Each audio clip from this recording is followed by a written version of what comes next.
Breaking news, people. So, from the Uninformed, there is something that is so crazy that is happening in Cape Town.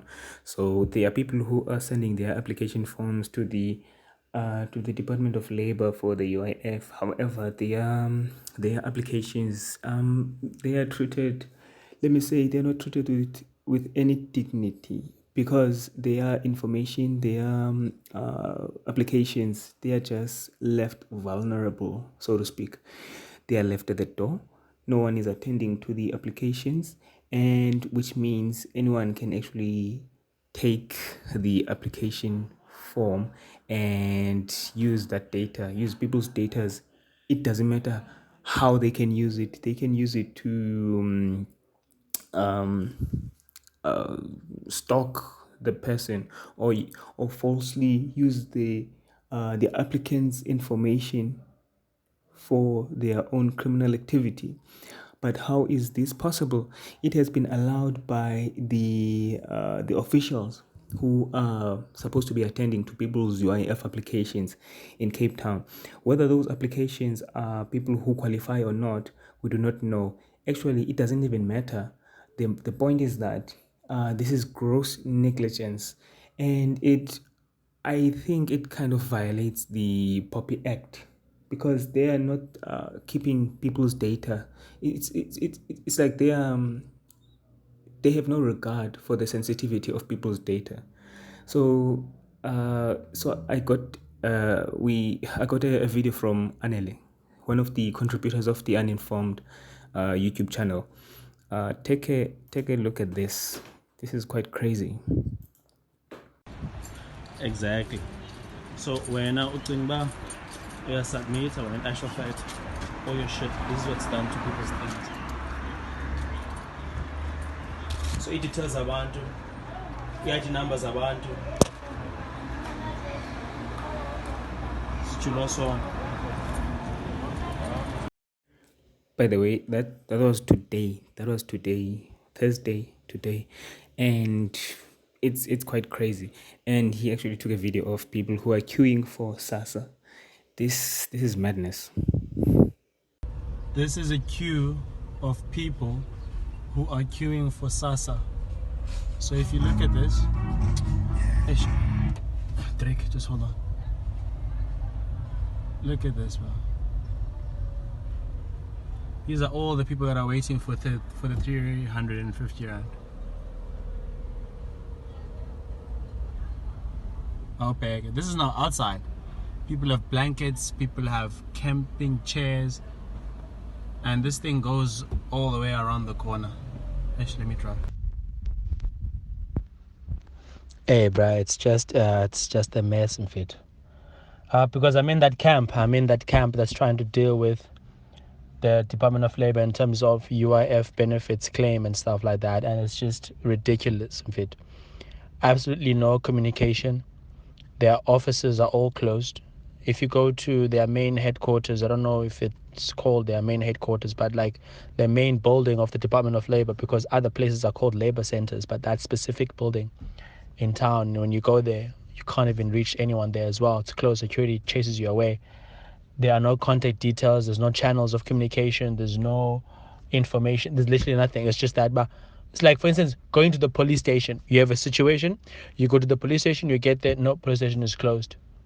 Okay, so what can I do? Sorry, we can't help. We don't know. No information has been given to us either.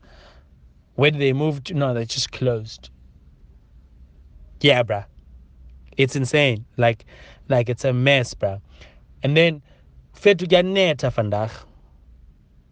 The weather vandag is not looking Gucci. And you've got mothers, bruh, because it's predominantly women that are standing in those queues in this cold, in groups. Like, what the heck, bro? How do you expect those people to practice social distancing in fit? People are out there waiting for 850. You know, there's a situation where...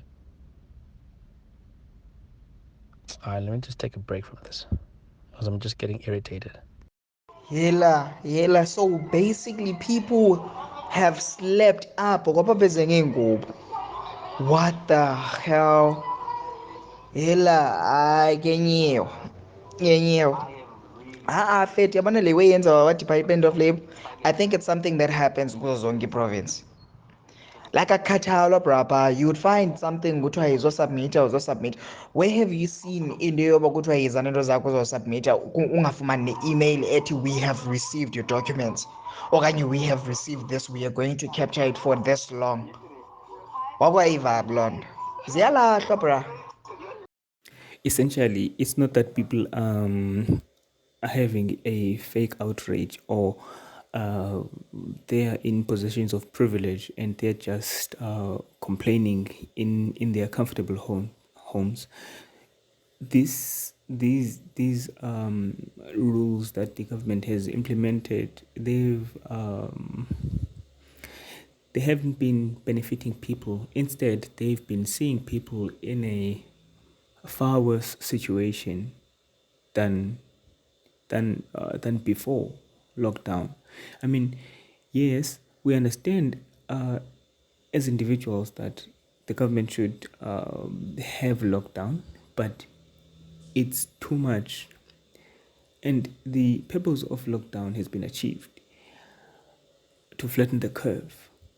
But now we need to move to a position where we instead of closing the whole economy, open it up, because it's not sustainable unless this is in the pipelines of this has been in the pipelines of the ANC or the government or whoever is in power for quite a long time to create this poverty, because poor people are so easy to control.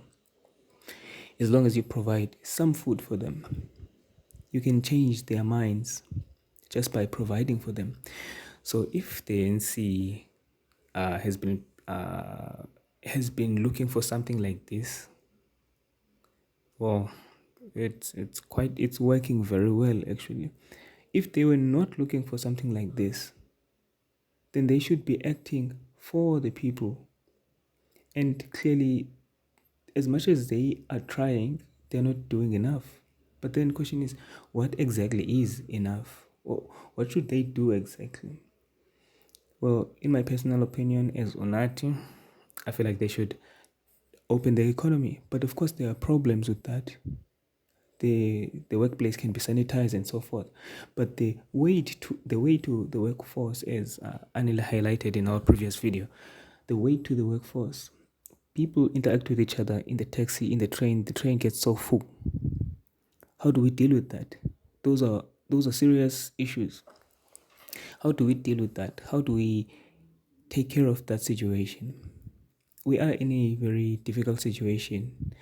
The ANC is in a very difficult situation as well as the governing party.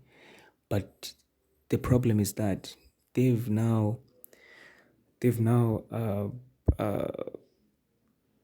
made this problem about things like cigarettes and alcohol, and they're so fixated on that.